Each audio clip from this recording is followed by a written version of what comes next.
As I shared in my last video, I'm building out my super multi-coated Takumar Prime lens kit. But there are two big issues with these lenses when it comes to filming them on a cinema camera. The first is that they are photo lenses with a clicked aperture. The second is how tiny they are on front of a cinema camera and how difficult it is to change aperture and or focus either with my hand on the front of my camera or especially with a focus wheel. While I'm solving both of these issues rather affordably and getting great results. To declick the aperture and allow for smooth exposure adjustments,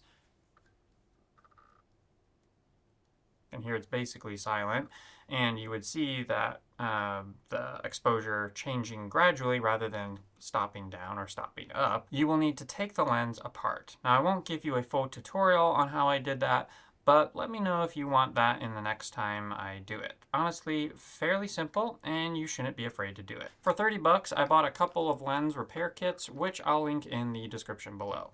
Once you get inside the lens, you'll find a little ball bearing or a bead that you will need to remove from behind the aperture ring and then put everything back together again.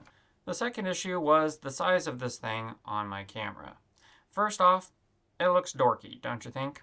Secondly, getting a focus wheel in there and retaining the ability to change aperture would be impossible. If I've got a focus wheel right here, there's no way I can really reach in here and get to that aperture. The solution is cinema housing. Cinema housing does a lot. By getting a set of cinema primes, there is a diameter that is consistent across all the lenses, optimized for easy filter and matte box use. The aperture ring and focus ring are on the exact same plane or distance from the sensor from the camera body so that it's easy to swap in focus wheels or other accessories because they'll always be in the exact same place when mounted to a camera. And you have that focus wheel like right here. You swap lens, put the next one on. A true cinema prime housing will have the focus wheel in the exact same place. Same with the aperture. But even if you do not use any accessory like a focus wheel or a matte box, the cinema housing is incredibly practical. Now, I found that by having a bigger lens, the focus throw is much longer, allowing me to really dial in precise focus. This is simple geometry. Let me show you.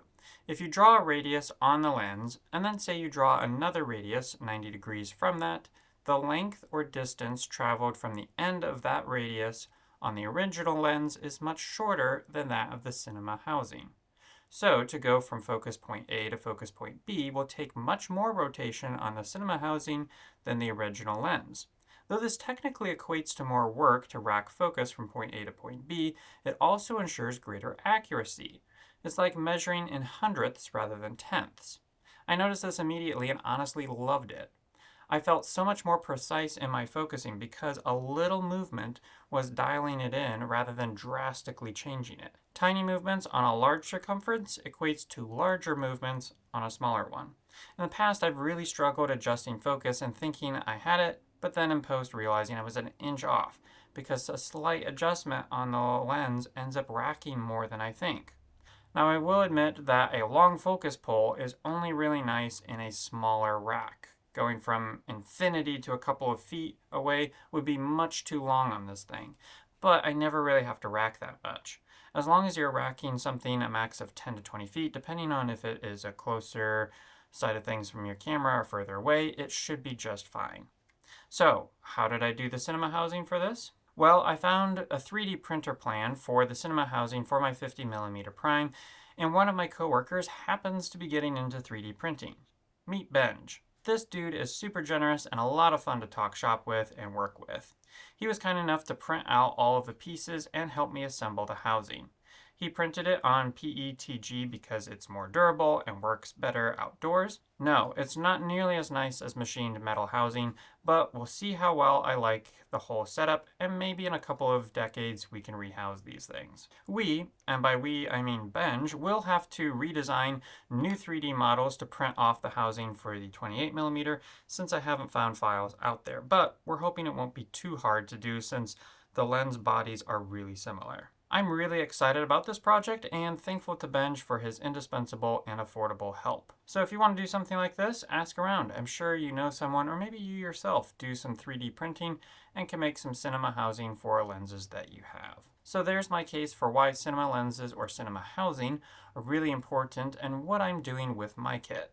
Well, I hope this video was helpful for you because though I won't be seeing you in the next one, you're sure to see me. Rough.